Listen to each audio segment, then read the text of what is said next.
The question of what is indie or what is not indie, I don't know.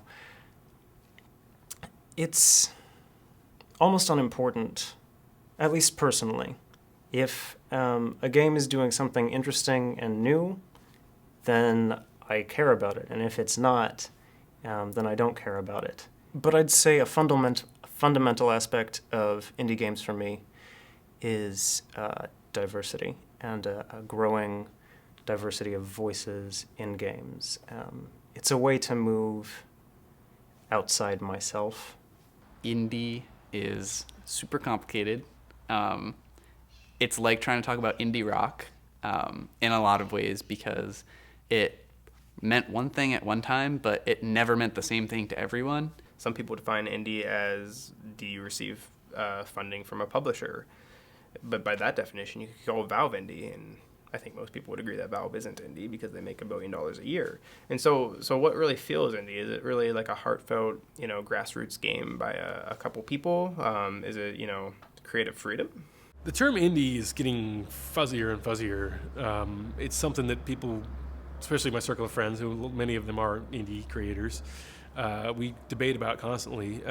Personally, I think indie embodies the spirit of creating a product because you want to, not because it's your job. When you have the freedom to say, we are making the decision to be the size we want to be and make what we want to make in a way that we think will keep us afloat,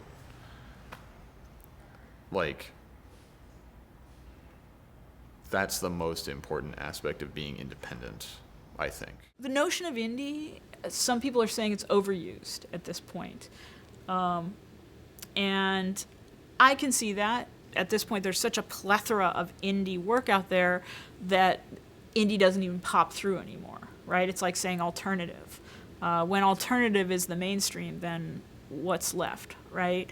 I think that calling something indie is not nearly as important as making something awesome. And I do think that some people fall into this trap of like, oh, well, I'm an indie and I want to hang out with other indies and we're going to have a community and we're going to rally around the same ideas and we're going to support each other. And there's value in that. There's a lot of value in community. But I also would rather build my community around people that do excellent work than people that just want to be indie.